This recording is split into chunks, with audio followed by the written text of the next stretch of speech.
자, OECD 오래간만에 최고의 코로나 경제, 이거는 원인이 따로 있다. 이거 코로나 경제에 대해서 짚어주시네요. 네. 지금 뭐 최근에 문재인 대통령이 뭐 TV에 나와서 또는 기획재정부 장관이 나와서 얼마나 우리나라가 OECD 중에서 경제 성장률 올해 전망이 1위다. 뭐 홍보하고 그랬죠. 예, 여러 번 장하고 다른 나라에 비해서. 그렇습니다. 그래서 저는 계속 이상했던 게 뭐냐면 소득주도 성장 정책으로 해서 경제가 저희 지표를 보여드리겠지만 상당히 안 좋아진 상태에서 코로나를 맞은 이후에도 소득주도 성장 기조를 바꾸지 않았거든요. 그런데 갑자기 우리가 무슨 뭐 아무것도 안 했는데 OECD 중에서 1위다. 뭐 OECD 중에 1위라면 거의 세계 1위라는 건데. 세계 1위죠. 근데 이게 이상한 겁니다. 그래서 뭔가 이상하다. 그래서 곰곰이 생각했는데 원인을 찾았습니다. 그렇습니까? 보여주시죠. 다음. 자, 먼저 문재인 대통령이 이제 한 말부터 발언부터 좀 보겠습니다. 자, 문재인 대통령이 8월 11일에 집중호우 긴급점검 국무회의에서 확장 재정에 의한 신속한 경기 대책과 한국판 누딜의 강력한 추진으로 OECD 37개국 중 올해 경제 성장률 1위로 예상될 만큼 가장 선방한 나라로 평가받고 있다고 말했습니다. 요거 있습니다. 그래서 이게 이제 뭐 결국 정책을 잘했다는 거 아닙니까? 확장 재정 정책을. 지들이 잘해서 선방했다 이런 얘기예요. 한국판 누딜을 아직은 하지도 않은 것 같은데 하여튼 정책을 잘해서 이렇게 됐다 이렇게 말을 했습니다. 다음 말씀입니다. 자, 그럼 한번 실제 한번 보겠습니다. 올 그 경제 성장률 전망인데 이거 OECD에서 2020년 6월 기준으로 한 겁니다. 8월 11일을 한 거는 한국에 대해서 6월 12일 날 OECD 전체에 대해서 예측을 해서 우리나라는 그때 마이너스 1.2%였는데 그거를 마이너스 0.8로 OECD가 한국에다 조정을 해서 8월 11일에 그래서 이제 막 그걸 갖고 선정을 했는데 하여튼 팩트는 뭐냐, 비교를 할 수, 다른 국가도 이제 나와야 되니까 비교를 할 수 있는 거는 2020년 6월 기준으로 돼 있는데 거기에 보면 우리나라가 하여튼 OECD 중에서 이게 뭐 비교가 안 되게 이게 좋죠. 꼴찌네요. 아니. 비슷하지가 않네. 저 빨간 게 한국 아니에요? 꼴찌가 아니고 좋다는 얘기입니다. 좋다는. 좋다는 거예요? 근데 다른 나라는 마이너스가 더 심하고. 제가 잘못 봤네요. 이게. 그렇게 했는데. 그래서 OECD가 이제 평균이 마이너스 7.5인데 우리나라가 마이너스 1.2니까 뭐 상당히 좋다고 보지 않습니까? 난 다른 건 플러스로 보고 우리만 마이너스로 봤어. 그래서 팩트는 이렇습니다. 팩트는 맞습니다. 근데 왜 이렇게 되는지 원인을 좀 알아보겠습니다. 그렇죠. 자, 요건 이제 팩트를 알아보기 위해서 자, 먼저 전년도 같은 월 대비해서 주요 업종별 취업자 수, 고용 변화를 보겠습니다. 자, 보시면은 빨간 게 제조업이고 자, 노란 게 이제 숙박 및 음식점업, 파란 게 도매 및 소매업, 그 다음에 이제 보라색이 이제 교육 서비스업입니다. 제조업을 빼고 나머지는 서비스업이죠. 그렇죠. 보신 것처럼 이게 코로나가 본격화된 점선이 시점인데 코로나 전 대비해서 후에 제조업을 빼놓고 다 그냥 엄청나게 취업자가 엄청나게 가라앉았죠. 그렇죠. 그러네요. 그래서 제가 이 취업자를 왜 가져왔냐면은 이 취업자가 이제 그 산업별, 업종별 경제 현황을 가장 나타낼 수 있는 업데이트된 데이터이기 때문에 가져왔습니다. 그래서 간접적으로 그 산업이 어느 정도 돼 있는지를 알 수가 있습니다. 그래서 그때 희한한 거는 제조업은 오히려 더 좋아졌습니다. 2019년 초보다 오히려 더 좋습니다. 제조업의 경우는 코로나 전보다 후에 오히려 또 좀 좋습니다. 더 비슷하거나. 이게 왜 이럴까요?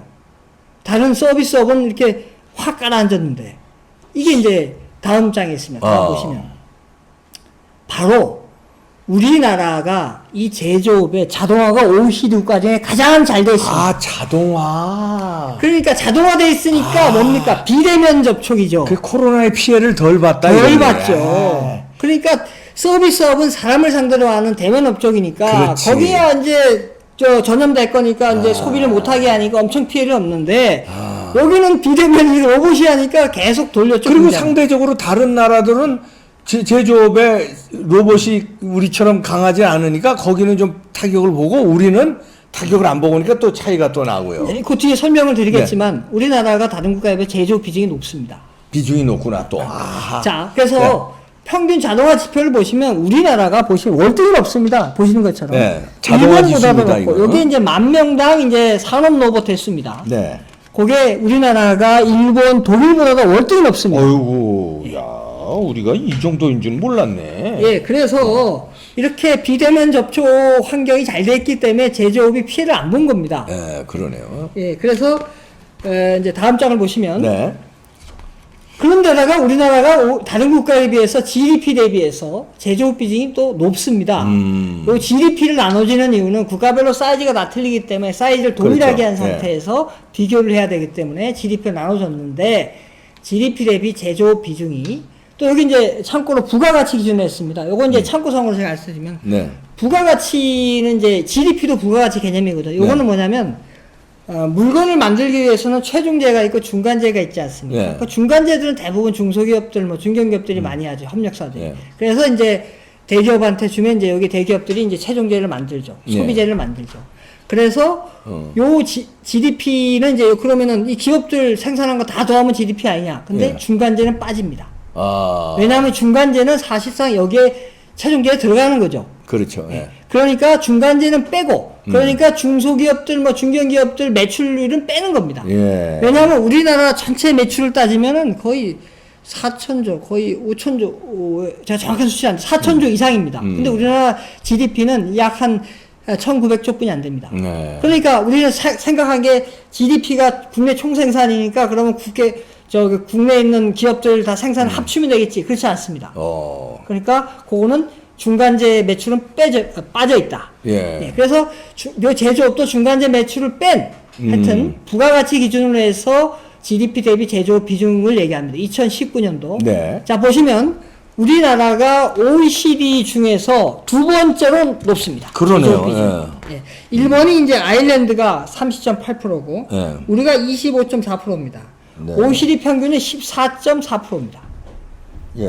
그러니까 상당히 높다는 걸 알 수 있죠. 그러네요. 그러니까 자동화가 제조업에서 OECD 월등히 높은 데다가 그 다음에 이 제조업 비중이 OECD 두 번째 높으니까 네. 우리나라가 저렇게 충격을 덜 받는 거죠. 이 소득 주도 성장 정책을 계속 펼침에도 불구하고 그러니까 제도적으로 우리는 자동화되어 있는 제조업 비중이 높기 때문에 그렇습니다. 그러네요. 자, 그 다음을 봐주시면 그러면 서비스업 비중을 보십시오. 자, 서비스업 비중은 GDP 대비 서비스업 비중 우리나라가 아주 낮습니다. 56.8%로 OECD 평균은 63.3%입니다. 자, 그럼 이제 여기서 이제 또 질문을 할 게 이제 아니 제조업이 이렇게 상당히 비중이 GDP 대비 낮고 서비스 비중이 상당히 높게 보이는데 네. 아까 저기도 말씀드렸지만 중간재를 뺐기 때문에 네. 지금 중소기업들 이거 매출 다 합치면은 사실 GDP 대비는 더 훨씬 많이 올라가겠죠. 제조업 비중이. 그렇겠죠. 예. 하여튼 중요한 거는 하여튼 제조업 비중이 우리가 높고 이 서비스업 비중은 낮다. 이 서비스업은 뭐냐? 사람을 상대로 하는 대면 서비스를 그렇죠. 하는 예. 겁니다. 예. 그러다 보니까 이 서비스업 비중이 높으면 코로나 피해를 많이 받고 그렇죠. 비중이 낮으면 피해를 덜 받는 겁니다. 그러니까 우리는 덜 받은 거죠. 여기에 보면 미국하고 일본이 없습니다. 다음 장 보시거든요. 네.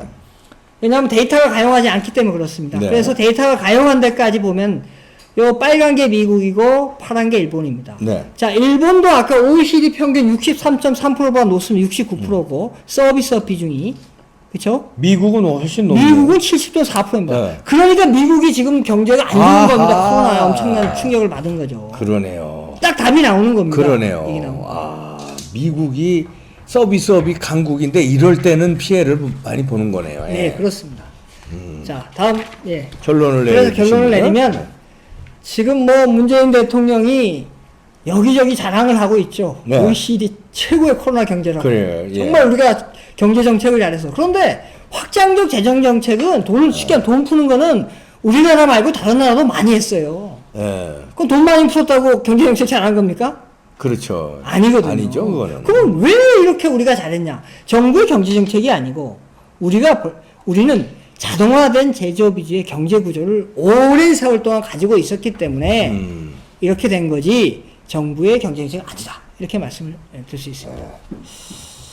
아, 예. 아, 이거 명쾌한 분석이네요. 이런 이유가 숨어 있었네요. 그러니 이런 거를 갖다가 교묘하게 또 포장해서 그 홍보하는데 하여튼 선수들이니까